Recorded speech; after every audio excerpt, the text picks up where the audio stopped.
하나님, 우리의 부족함과 연약함을 넘어 우리의 허물과 죄를 깨끗하게 하시고 우리를 주님의 사랑받는 자녀로 삼아주시니 참으로 감사합니다. 우리의 연약함을 도우시며 우리의 부족한 부분을 채우시는 주님, 오늘도 주님께서 비우시고 채우시며 깨끗게 하실 모든 일들을 믿음으로 기대합니다. 하나님을 향하여 가까이 나아가오니 우리에게 온전한 믿음과 사랑과 평안을 가득 채워 주시옵소서. 하나님, 오늘이라는 이 하루는 아직 채워지지 않은 그릇입니다. 이 새벽부터 우리가 그 속에 기도와 말씀을 먼저 채우게 하시니 감사합니다. 이 복된 예배의 자리를 떠나 오늘 해야 하는 일들, 만나야 하는 사람들, 가야 하는 장소들, 약속들, 그 가운데 우리 주님께서 함께 하시기를 원합니다. 주님과 함께하는 시간들로 오늘 하루를 채우게 하옵소서. 주님께서 기뻐하시는 순간들로 이 날을 채워가게 하여 주시옵소서. 하나님, 우리의 언어, 우리의 입술을 주장하여 주시옵소서.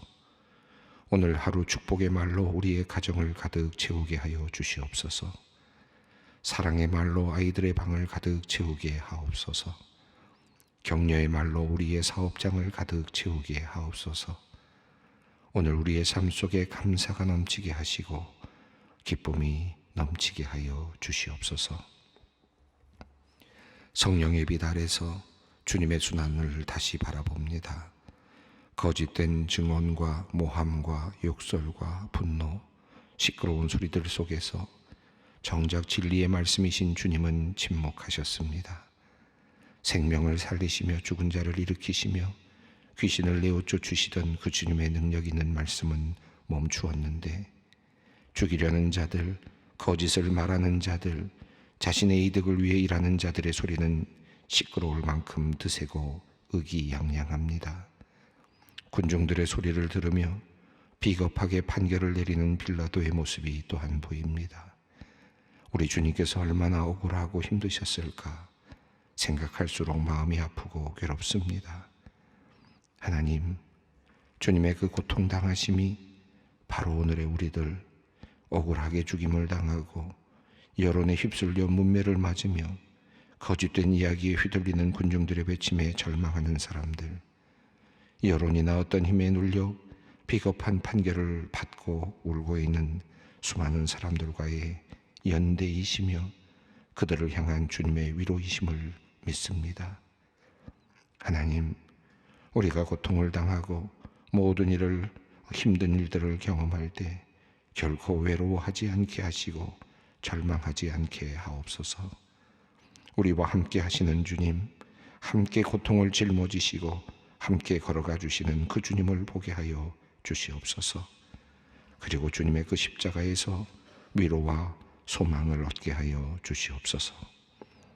거룩하신 성령님, 우리의 연약함을 아시오니 우리를 도와주시옵소서. 잘못된 길로 나아갈 때 우리를 책망하시어 우리를 바른 길로 들어서게 하시옵소서. 하나님의 말씀을 읽고 들을 때 우리를 진리 가운데로 인도하여 주시옵소서. 우리가 방황하고 때로 지쳐 있을 때조차 성령님은 우리를 위하여 대신 간구하여 주시는 줄 믿사오니, 그리하여 모든 것이 합력하여 선을 이루도록 하실 줄 믿사오니, 거룩하신 성령님, 우리와 함께하여 주시옵소서. 그리함으로 우리 안에 성령의 열매가 가득 열리게 하여 주시고 또한 성령의 은사가 충만하게 임하게 하여 주시옵소서.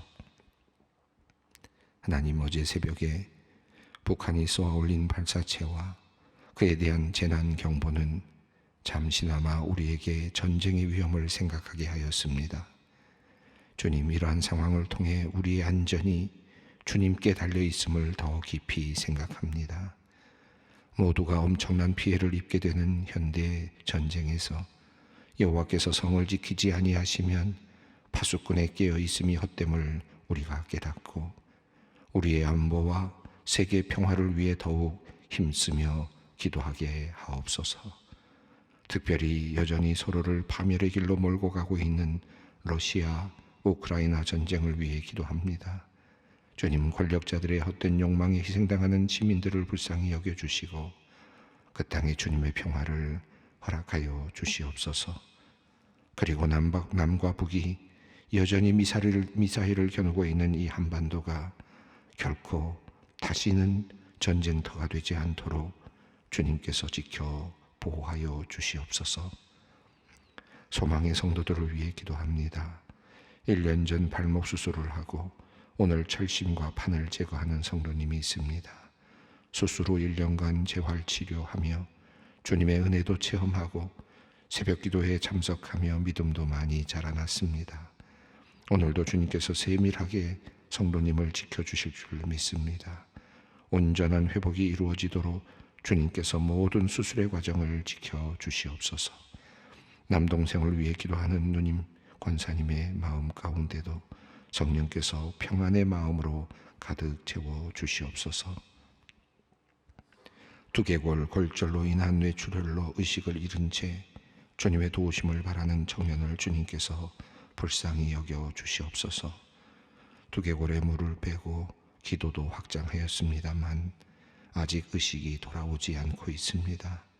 주님밖에 의지할 분 없습니다. 주님께서 나서 주시옵소서. 속히 의식이 돌아오게 하시고 모든 기능이 온전히 돌아오게 하여 주시옵소서. 아들을 위해 간절히 기도하는 부모님의 기도를 주님께서 들으시고 물리치지 마시며 기적을 베풀어 주시옵소서. 이 시간 말씀하시는 주님 앞으로 나아갑니다. 주님의 말씀 읽을 때 성령께서 역사하시어 감동이 있게 하시고 주님의 말씀 들을 때 우리의 귀가 열리고 우리의 마음이 뜨거워지게 하여 주시옵소서. 말씀을 통해 오늘도 새 힘을 얻게 하시고 다시 일어설 용기를 얻게 하여 주시옵소서. 예수님의 이름으로 기도드립니다. 아멘. 오늘 우리에게 주시는 하나님의 말씀입니다. 마가복음 15장 16절로 32절 말씀입니다. 마가복음 15장 16절로 32절 말씀 함께 봉독하겠습니다. 군인들이 예수를 끌고 브라이도리온이라는 뜰 안으로 들어가서 온 군대를 모으고 예수에게 자색옷을 입히고 가시관을 엮어 씌우고 경례하여 이르되 유대인의 왕이여 평안할지어다 하고 갈대로 그의 머리를 치며 침을 뱉으며 꿇어 절하더라. 희롱을 다한 후 자색옷을 벗기고 도로 그의 옷을 입히고 십자가에 못 박으려고 끌고 나가니라. 마침 알렉산더와 루포의 아버지인 구레네 사람 시몬이 시골로부터 와서 지나가는데 그들이 그를 억지로 같이 가게 하여 예수의 십자가를 지우고 예수를 끌고 골고다라 하는 곳, 번역하면 해골의 곳에 이르러 모략을 탄 포도주를 두었으나 예수께서 받지 아니하시니라. 십자가에 못 박고 그 옷을 나눌세 누가 어느 것을 가질까 하여 제비를 뽑더라. 때가 제3시가 되어 십자가에 못 박으니라. 그 위에 있는 죄패에 유대인의 왕이라 썼고 강도들을 예수와 함께 십자가에 못 박으니 하나는 그의 우편에 하나는 좌편에 있더라. 지나가던 자들은 자기 머리를 흔들며 예수를 모욕하여 이르되 성전을 헐고 사흘에 짓는 자여 내가 구원하여 십자가에서 내려오라 하고 그와 같이 대제사장들도 서기관들과 함께 희롱하며 서로 말하되 그가 남은 구원하였으되 자기는 구원할 수 없도다. 이스라엘의 왕 그리스도가 지금 십자가에서 내려와 우리가 보고 믿게 할지어다 하며 함께 십자가에 못 박힌 자들도 예수를 욕하더라. 아멘. 오늘 본문 말씀은 예수님께서 이제 십자가를 지시고 또 죽음을 당하시는 내용입니다. 우리가 순환절 때마다 항상 말씀을 읽곤 합니다. 이 말씀, 예수님의 순환과 죽음에 관한 이 내용은 공간복음에 또 요한복음에 나타나 있습니다.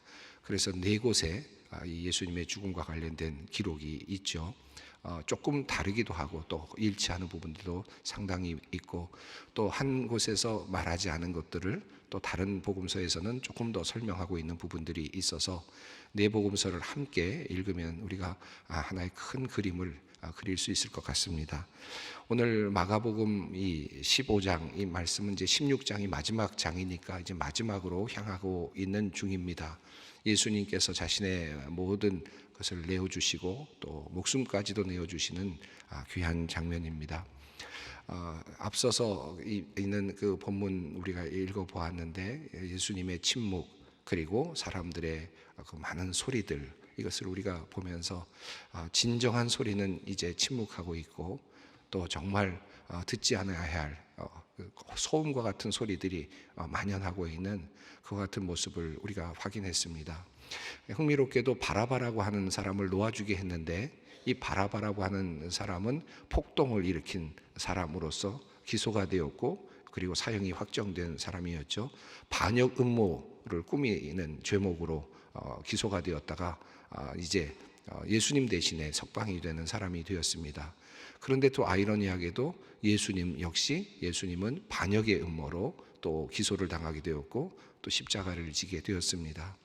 똑같은 죄목인데 그런데 바라바는 그 죄목에서 풀려나게 되는 그런 상황이 되었고 예수님은 새로 그 죄목에 이제 묶이면서 이제 십자가를 지게 되는 이 이야기가 결국은 바라바라고 하는 존재와 예수와의 이 존재 사이에서 예수님이라고 하는 존재 사이에서 교환이 일어나고 있는 대속이 일어나고 있는 그런 모습도 우리가 발견할 수 있습니다. 자, 이제 예수님께서는 십자가형을 언도받게 되었습니다. 그런데 마가복음의 흐름에 따르면은 이 로마 법정이 십자가형을 결국은 선언한 것으로 되어 있지만 빌라도가 직접적으로 선언하는 그런 모습은 보여지지 않죠. 결국은 이스라엘 백성들이 요구하고 빌라도는 어떻게 할까라고 묻고 또 이 예수님을 내어주려고 가능한 대로 석방하려고 노력을 하는 듯 보이지만 결국 유대인들이 예수를 이제 십자가에 못 박으라고 반역죄로 처단하라고 그렇게 이야기를 하면서 예수를 이제 죽이게 됩니다. 이 흐름을 본다면 유대인들은 마치 로마라고 하는 제국에 순종하는 것 같고요. 또 로마 제국에 반역하는 한 인물을 데려다가 지금 죽이라고 외치는 것 같이 보입니다. 그러니까 로마 제국에 아주 충성을 다하는 그런 백성들처럼 보이죠. 죄목은 그렇습니다. 그들의 태도는 그렇습니다. 그러나 사실 그런 모습은 겉모양이고 결과적으로는 그들은 지금 예수님이라고 하는 귀한 종교적 지도자이기도 하고 이런 또 하나님의 아들이신 그분을 지금 그 죄목으로 죽이려고 하고 있습니다. 전혀 다른, 그러니까 자신들이 지금 죽이려고 하는 속내와 지금 그들이 내어 걸고 있는 것은 완전히 다른 것이었다라는 것도 우리가 확인할 수 있었습니다. 자, 이제 예수님께서 이제 십자가를 지시기 위해서 이제 끌려 나가시는 장면인데요. 군인들이 예수를 끌고 브라이도리온이라는 뜰 안으로 들어가서 온 군대를 모으고 이제 예수님의 사형 집행이 시작이 되는 모습입니다. 뜰 안으로 들어갔다라고 되어 있고 그리고 20절을 보면 끌고 나갔다라고 이렇게 되어 있습니다. 브라이도리온이라고 하는 이름이 나오고 있는데 아마 어떤 한 장소, 그러니까 뜰의 이름이었을 가능성이 있겠죠. 마태복음 27장이나 요한복음 18장에서는 관정으로 끌고 갔다 이렇게 표현을 했습니다. 그러니까 관정으로 번역을 할 수도 있겠습니다. 어쨌든 지금 빌라도의 그 집 안에 재판을 하는 그곳 중에서 군인들이 머무는 곳으로 보여지고 그리고 이제 공식적으로 사형이 집행되는 그런 장소, 이제 시작되는 시점이라고 할 수 있겠습니다. 브라이온이라고 하는 뜰 안으로 들어가서 군대를 이제 모았습니다. 17절 말씀을 읽겠습니다. 예수에게 자색옷을 입히고 가시관을 엮어 씌우고. 예수에게 자색옷을 입혔다라는 것은 이제 여기서부터 17절, 18절, 19절까지 있는 것은 이제 로마의 군인들이 예수를 조롱하는 이제 장면입니다. 이것이 아주 어찌 보면 이런 조롱의 장면이 사복음서에 거의 다 같이 나오고 있죠. 그러니까 이 예수님께서 조롱을 당하셨다라고 하는 것은 분명해 보입니다. 우선 자색 옷을 입혔다라는 것인데요. 이 자색 옷은 당시에 굉장히 귀한 옷입니다. 이것을 실제로 입혔을까? 이 귀한 옷을 사실 이게 상상하기 쉽지는 않습니다. 자색 비슷한 옷을 입혔을 가능성이 있고, 아니면은 로마 군인들이 입었던 붉은색 계열의 옷을 잠시 입혔을 가능성도 있는데요. 자색 옷을 입혔다라고 하는 의미는 당시에 로마 황실이 입었던 옷이고, 또 황실이나 고위 관직을 의미하는 옷이 바로 자색 옷이었기 때문에 이 자색 옷을 입혔다라고 하는 것은 이제 왕처럼 신용했다라고 하는 의미가 되겠습니다. 역시 가시관도 마찬가지죠. 관을 씌워야 되는데, 왕관을 씌워야 되는데, 금관을 씌우고 보석이 박힌 관을 씌워야 되는데 예수님에게는 가시관을 씌웠습니다. 모양은 그렇듯해 보이지만 사실은 권위도 없는 그런 가시관을 씌웠습니다. 이 이야기의 흐름, 오늘 본문의 이야기의 흐름을 보면 하나의 조롱, 그 다음에 그들이 비아냥거리는 이야기들, 그리고 떠드는 이야기들, 이런 이야기들이 흘러갑니다. 그런데 실제적으로 보면 그 모든 것들이 결과적으로는 비록 그 모양은 조금씩 다르지만 그들이 결과적으로 왕으로 추대하는 의식을 하고 있고, 조롱을 하면서 하나님의 뜻이 이루어지고 있고, 비록 가시관을 쓰고 있지만 왕으로 등극하고 계시고, 비록 놀림을 당하면서 자색 옷을 입고 계시지만 진정한 왕으로서의 옷을 입고 계시는 그런 모습과 이게 비교가 되면서 연동이 되면서 유비적으로, 은유적으로 이것이 표현되고 있음을 보게 됩니다. 자, 그들은 지금 놀리고 있습니다. 자색 옷을 입히고요, 가시관을 엮어 씌우고요, 그리고 18절 읽습니다. 격려하여 이르되 유대인의 왕이여 평안할지어다 하고, 여기서 아벡 카이사르라고 하는 이제 그런 구호인데, 이것은 당시에 로마 군인들이 카이사르에게 그 인사를 하는, 함께 인사를 하는 그런 하나의 인사법입니다. 그러니까 황제를 숭배하면서 카이사르여 평안할지어다라고 그렇게 외치는 그런 구호입니다. 로마 군인들이 카이사르에게, 그러니까 로마 황제에게 하는 그런 구호죠. 그것을 바꾸었습니다. 그래서 유대인의 왕이여 평안할지어다, 모양, 형식, 이것을 가져왔는데 그 내용을 바꾸어서 조롱하면서 예수님을 지금 예수님께 그런 인사를 하고 있습니다. 자, 그리고 19절입니다. 갈대로 그의 머리를 치며 침을 뱉으며 꿇어 절하더라. 이 갈대는 그 왕이 들고 있는 뭔가 들고 있고 권위의 상징이고, 그리고 그것을 가지고 결정을 하는 그런 것인데, 그런 모양 비슷한 것을 그의 손에 쥐어지는데, 그들의 손에 쥐고는 그 갈대를 가지고 머리를 흔들고 있습니다. 얼마나 비참하고 얼마나 모욕적입니까? 자, 그리고 그들은 예수님께 침을 뱉습니다. 그리고 꿇어 절합니다. 얼마나 지금 그 우습게 보이는 그런 존재 앞에서 꿇어 앉는 것. 아마 로마 병정들은 이것이 놀림으로써 했겠지만, 그러나 지금 이야기의 흐름상으로 본다면, 은유적으로 본다면 그들은 알게 모르게 예수님을 왕으로 지금 경배하고 있고 놀리지만, 지금 그들은 꿇어 앉았고 자색 옷을 입혔고 가시관이지만 관을 씌웠고, 그리고 유대인의 왕이 평안할지어다라고 구호를 외치면서 그렇게 지금 놀리고 있습니다. 한편으로는 놀리고 있고, 한편으로는 하나님께서 그를 이제 왕으로 분명하게 세우고 계시는 모습이 이렇게 비교되면서 드러나고 있습니다. 자, 20절입니다. 희롱을 다 한 후 자색 옷을 벗기고 도로 그의 옷을 입히고 십자가에 못 박으려고 끌고 나가니라. 자색 옷으로 벗기고 그의 옷을 입히고, 이것은 그저 단순하게 옷을 갈아입히는 정도로 보이지만, 그러나 사실 이 과정에서 예수께서는 벌거벗김을 당하셨다라는 것이죠. 자기의 의도와 관계없이, 자기의 뜻과 관계없이 벌거벗김을 당하는 수치를 경험하십니다. 자기가 아무것도 자신의 몸에 대해서 결정할 권한이 이제는 없습니다. 그저 끌려갈 뿐입니다. 예수님께서는 이제 이 땅에 자신의 몸으로 오신, 인간의 몸을 이끌어 오신 그 인간의 육신의 몸 자신이 스스로 결정할 수 없는 상태에서 이제 순환의 길로 나아가십니다. 자, 21절부터는 이제 새로운 이야기가 하나 들어와 있습니다. 21절 읽겠습니다. 마침 알렉산더와 루포의 아버지인 구레네 사람 시몬이 시골로부터 와서 지나가는데 그들이 그를 억지로 같이 가게 하여 예수의 십자가를 지우고. 자, 22절입니다. 예수를 끌고 골고다라 하는 곳, 번역하면 해골의 곳에 이르러. 여기 보면 예수님께서 십자가를 이제 지고 가야 되는데 이 부분에서 뭔가 극적인 장면이라든지 어떤 그 묘사가 거의 없죠. 예수님께서 이제 십자가를 지고 나가셨다라는 것이 암시되어 있는데, 이제 그리고 나서 예수님께서 아마 십자가를 제대로 지고 가기가 어려웠을 상황일 것으로 보여지죠. 예수께서 지금 이 십자가를 지고 어디로 가야 되느냐면 예루살렘 성에서 출발해서 빌라도의 관정에서부터 출발해서 그는 이제 성 밖으로 끌려 나가야 됩니다. 그리고 성 안으로 들고 나가는 사람들이 보이는 곳에 십자가가 세워지게 될 것입니다. 자, 그곳까지 나가는데 예수님께서 그것을 제대로 지고 가시기가 어려웠던 것 같습니다.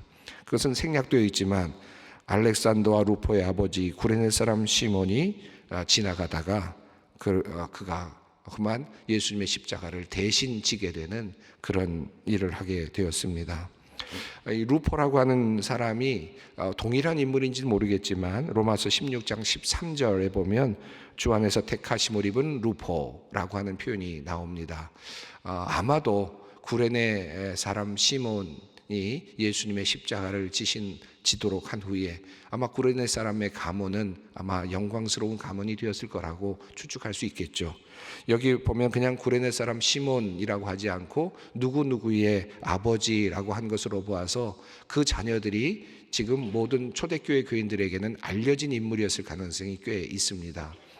루포라고 하는 인물이 성경에 나오는 것으로 봐서 그들이 이제 아버지의 그 십자가를 지었던 그 길을 따라서 그 아들이 또 함께 예수님의 사역에 동참했을 가능성이 높습니다.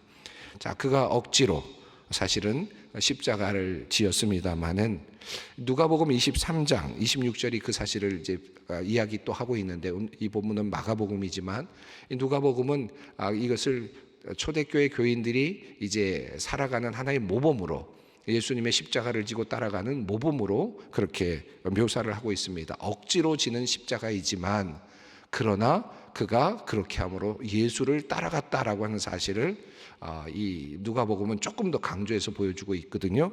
근데 이 마가복음은 이제 그렇게는 돼 있지 않고 그냥 단순하게 그가 십자가를 억지로 지었다라는 내용만 나옵니다. 누가복음 23장 26절은 그에게 십자가를 지어 예수를 따르게 하니라 이렇게 되어 있습니다. 십자가를 지고 예수를 따랐다라는 표현이 조금 더 구체적으로 표현이 되어 있습니다.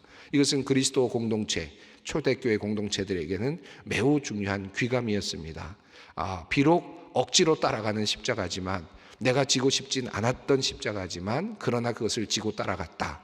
그것이 예수를 따라가는 길이었다라는 사실은 초대교회 교인들 그들의 상황 속에 매우 중요한 하나의 의미로 다가왔을 가능성이 높겠습니다. 자, 예수님께서는 골고다, 굴굴타라고 아람어로 이렇게 읽혀지는 곳인데 해골의 곳이라고 하는 의미를 담고 있습니다. 자, 그곳에서 예수님께서 이제 십자가를 지게 되었습니다. 23절 말씀입니다. 함께 읽겠습니다. 모략을 탄 포도주를 주었으나 예수께서 받지 아니하시니라. 이 모략을 탄 포도주라는 표현은 두 가지 의미로 우리가 해석을 할 수 있는데 시간이 많지는 않지만, 하나는 모략이 각성, 그러니까 하나의 그 마취제와 같은 그런 역할을 한다라고 그렇게 이해하는 그런 쪽이 있고요. 이 모략은 그런 기능은 없다라고 또 그렇게 말하는 분들도 사실은 있습니다. 그래서 이 모략을 어떻게 볼 거냐 하는 것이 조금 관건이긴 합니다. 만약에 마취의 기능이 있는 것으로 그렇게 있는 그런 기능이 있는 그런 모략을 그런 거를 재료를 만약에 예수님께 주었다면 고통이 극심한 예수님에게 그래도 고통을 좀 경감시키려고 하는 의미로 모략을 주었을 가능성은 있겠습니다. 그러나 예수님께서는 그것을 받지 않았다라고 성경은 말합니다. 온전한 고통 가운데 들어가시는 예수님의 모습으로 이해할 수 있겠습니다. 예수님께서 온전한 완전한 인간의 고통의 그 길 안에 어떤 도움도 받지 아니하시고 완전히 그것을 이겨내는, 쉽게 말하면 맞추지 없이 그 모든 고통을 겪어내셨다, 이렇게 표현할 수 있겠습니다. 또 한 분들은, 어떤 분들은 이 모략이 그런 마취의 기능이 없다라고 말하는 분들이 있습니다. 이 탈무드를 보면, 탈무드나 이런 것을 보면 마취의 기능이 있는 것을 유향으로 이렇게 표현을 하고 있습니다. 모략은 거기에 해당이 되지 않습니다. 그러니까 무언가 유향을 섞여진 것이 주어졌다면 그건 마취의 기능이 있지만, 그런 모략은 없다라고 이렇게 주장하는 분들의 입장에서 본다면 이것도 역시 가짜를 예수님에게 주었을 가능성이 있다. 마치 마취제인 것처럼, 그러면 예수께서 그것을 어떻게든지 마취제를 자기가 받으려고 하는 그 모습을 보면서 또 조롱하고 싶었던 마음이 있었지 않았을까. 그러나 실제로는 마취제가 아니었을 가능성이 있다, 이렇게 또 보기도 합니다. 어쨌든 예수님께서는 그것이 진짜든 아니든 간에 예수님께서는 그것을 거절하셨습니다. 온전한 고통 속으로 들어가시는 모습을 보게 됩니다. 온전한 순종 안으로 들어가시는 예수님의 모습을 봅니다. 24절 말씀입니다. 십자가에 못 박고 그 옷을 나눌세 누가 어느 것을 가질까 하여 제비 뽑더라. 시편 22편 18절의 말씀, 내 겉옷을 나누며 속옷을 제비 뽑나이다 라고 하는 주님의 말씀이 이루어지는 모습을 봅니다. 25절입니다. 때가 제3시가 되어 십자가에 못 박으니라. 하나님의 때, 이제 드디어 그때가 왔습니다. 십자가에 못 박히셨습니다. 자, 위에 있는 죄패에는 유대인의 왕이라 쓰여져 있습니다. 유대인의 왕. 이것은 그들의 놀림으로서 하고 있지만, 그러나 역설적으로 그것은 의미가 전달되고 있습니다. 또 강도들이 예수에 함께 십자가에 못 박혔습니다. 그리고 29절이 있습니다. 지나가던 자들은 자기 머리를 흔들며 예수를 모욕하이로되 성전을 헐고 사흘에 짓는다는 자여. 30절입니다. 내가 너를 구원하여 십자가에서 내려오라고 하고. 자, 이제 사람들이 고개를 저으면서 예수를 이제 모욕합니다. 성전을 헐고 사흘에 짓는다는 자여. 이것도 모욕적인 말이지만 결과적으로 예수님께서는 이 일을 이루게 되실 것입니다. 온전한 성전으로, 이제 새로운 성전을 사흘 만에 짓게 될 것입니다.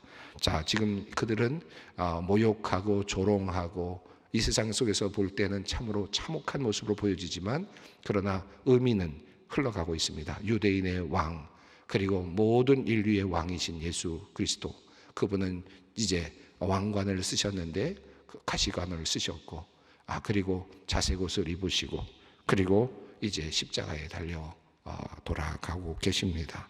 십자가에서 내려오라고 그들은 그렇게 유혹하고 있지만, 그래서 네가 하나님의 아들됨을 증명하라고 하지만 예수님께서는 이미 첫 번째 사탄의 유혹, 40일 동안 금식하신 다음에 사탄의 유혹을 이기시면서 이미 그 마음을 정하셨습니다. 그가 공생애를 시작하실 때부터 이미 그 마음은 정해져 있었습니다.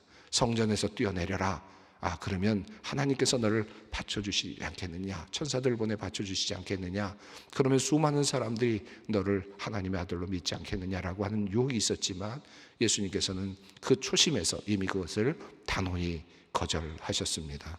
바로 그 초심대로 끝까지 예수님께서는 십자가의 길을 가고 계십니다.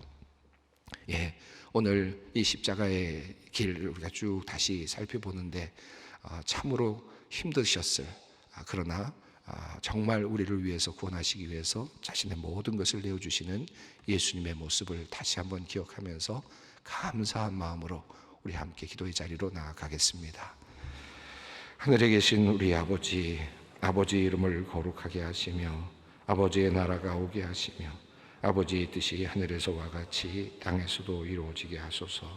오늘 우리에게 일용할 양식을 주시고 우리가 우리에게 잘못한 사람을 용서하여 준 것 같이 우리 죄를 용서하여 주시고 우리를 시험에 빠지지 않게 하시고 악에서 구하소서. 나라와 권능과 영광이 영원히 아버지의 것입니다. 아멘.